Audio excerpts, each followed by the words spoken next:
नमस्कार, स्वागत है आपका फटाफट खबरों में। मैं हूं आपके साथ रुचिका जसवाल। आज हम लेकर आए हैं दिल्ली के हर छोटे बड़े शहर के सबसे तेज और ताज़ा खबरें।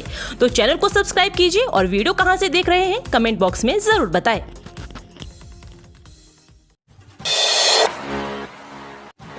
शराब नीति पर भाजपा बनाम आप, संबित पात्रा बोले केजरीवाल के 9 समन और 18 बहाने। मंत्री आतिशी का ईडी से सवाल।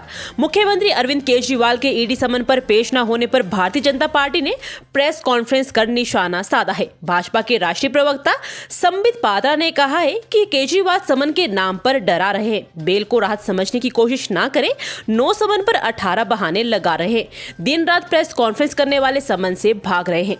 दिल्ली के मुख्यमंत्री अरविंद केजरीवाल पर हमला बोलते हुए संबित पात्रा ने कहा कि एक भी समन की केजरीवाल ने लाज नहीं रखी। मुख्यमंत्री टेक्निकल बहाने बना रहे हैं, अब उनके बहाने नहीं चलने वाले हैं। होली से पहले मौसम की लुका छिपी। दिल्ली एनसीआर में बढ़ेगा तापमान तो इन राज्यों में होगी झमाझम बारिश। होली से पहले ही उत्तर भारत में गर्मी ने दस्तक दे दी है। दोपहर में धूप रहने के कारण तापमान में वृद्धि देखने को मिल रही है। दिल्ली एनसीआर में लगातार बढ़ रहे तापमान के कारण अब गर्मी का एहसास भी होने लगा है। हालांकि सुबह शाम थोड़ी ठंड बनी हुई है जो धीरे धीरे खत्म हो रही है। आने वाले कुछ दिनों में दिल्ली एनसीआर का अधिकतम तापमान 33 डिग्री जबकि न्यूनतम तापमान 15 डिग्री सेल्सियस तक पहुंच सकता है। कहीं बढ़ रही गर्मी लोगों को परेशान करेगी तो वहीं पूर्वी मध्य और आसपास के प्रायद्वीपीय भारत में आंधी, बिजली और ओलावृष्टि के साथ हल्की बारिश होने की संभावना बनी हुई है। मौसम विभाग के अनुसार आज यानी 19 मार्च को बारिश की संभावना जताई गई है। आपका केंद्र पर निशाना, आतिशी बोली सत्येंद्र जैन के खिलाफ ईडी का मामला एक राजनीतिक षड्यंत्र। आम आदमी पार्टी ने मंगलवार को आरोप लगाया कि पार्टी नेता सत्येंद्र जैन के खिलाफ धन शोधन का मामला एक राजनीतिक साजिश है और दावा किया कि प्रवर्तन निदेशालय अपराध से अर्जित कोई भी आय बरामद किए बिना हवाला ऑपरेटर के बयानों पर भरोसा कर रहा है।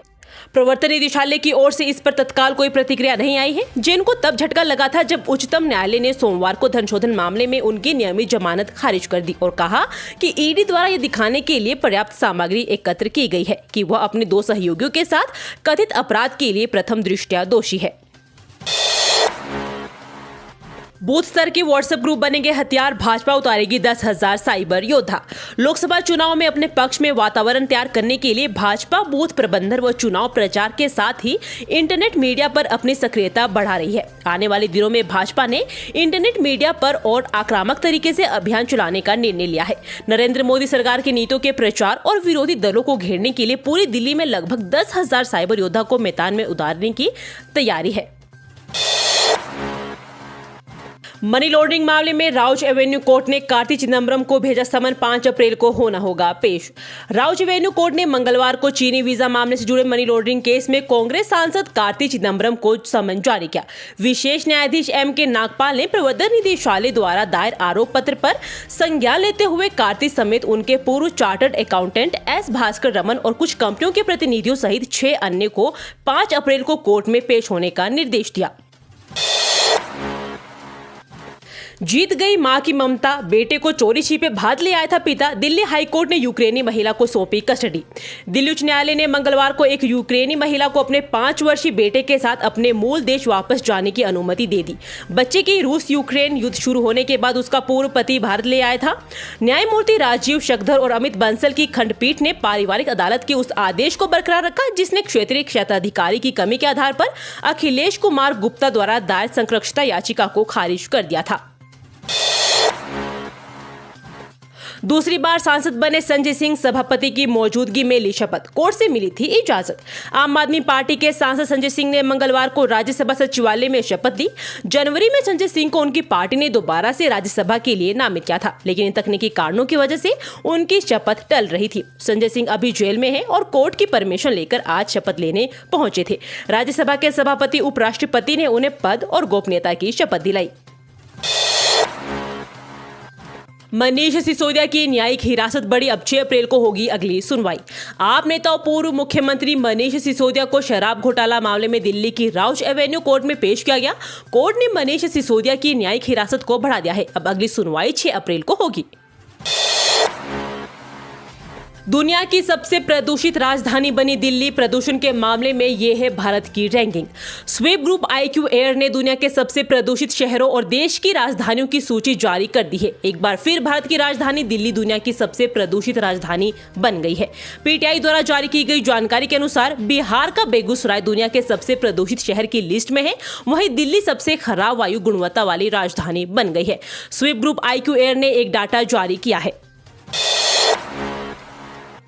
अब काम के साथ होगी पढ़ाई, नौकरी के साथ IIM से MBA की डिग्री ले, ऑनलाइन करें आवेदन।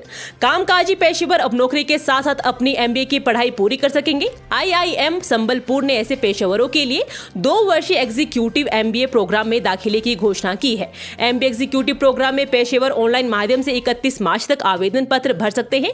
IIM संबलपुर के डायरेक्टर प्रोफेसर महादेव जायसवाल ने बताया, 2 वर्षीय एग्जीक्यूटिव MBA कार्यक्रम में आवेदन सत्र 2024-2026 के लिए मांगे जा रहे हैं। इसका डिजाइन इस तरह तैयार किया गया है कि ताकि पढ़ाई के साथ उम्मीदवार अपने कामकाज के क्षेत्र में नए और इनोवेटिव विचारों को आसानी से शामिल कर सके। इसके अलावा वे जटिल और मुश्किल कारोबारी समस्या को हल करने, लोगों को मैनेज करने के संबंध में गहरा विजन हासिल कर सकते हैं। CUET UG जून से दाखिला प्रक्रिया शुरू करने की तैयारी। कॉमन सीट एलोकेशन सिस्टम से होंगे दाखिले। दिल्ली विश्वविद्यालय में स्नातक कोर्सेज में दाखिले के लिए CSAS प्रक्रिया CUET परीक्षा हो जाने के बाद शुरू होगी। CUET परीक्षा 15 से 31 मई के बीच होनी है। ऐसे में DU प्रशासन जून से स्नातक कोर्सेज के लिए दाखिला प्रक्रिया जून से शुरू करने के लिए तैयारी कर रहा है। CSAS फॉर्म में भरने के लिए 12वीं के अंक चाहिए, लेकिन सीट का आवंटन CUET स्कोर के आधार पर ही किया जाएगा। आवंटन से पहले अंकों विषयों की मैपिंग भी की जाएगी।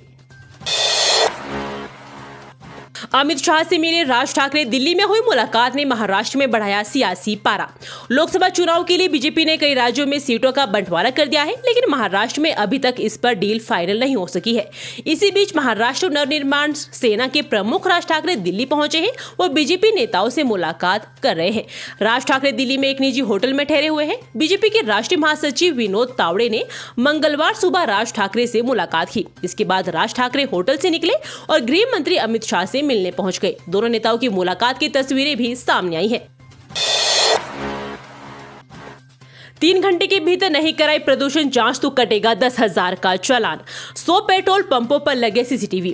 राजधानी में वाहनों के वैध प्रदूषण नियंत्रण प्रमाण पत्र नहीं है तो अब यह लापरवाही भारी पड़ने वाली है। परिवहन विभाग ने वाहनों पर आर्टिफिशियल इंटेलिजेंस बेस्ड कैमरों से नजर रखने के साथ चालान भेजने की कार्रवाई तेज कर दी है।